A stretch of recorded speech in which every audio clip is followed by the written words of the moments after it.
ఇంద్రలోక భవనాన్ని ఈడ్చుకొచ్చి గదిలో మార్చి మళ్ళీ కట్టారో ఏమో మాయజాలము తెలుసు మంత్రగారడి తెలుసు రెంటి కన్న ఇది ఇంకోటేమో నీలాకాశం నేలాకొస్తే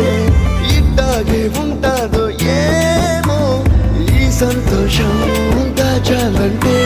హృదయాలు ఓ వంద కావాలేమో ఇంతందంగా ఉంటుందా ఈ లోకం ఇన్నాళ్ళు ఈ మనసుకి తెలియాలేదే పాపం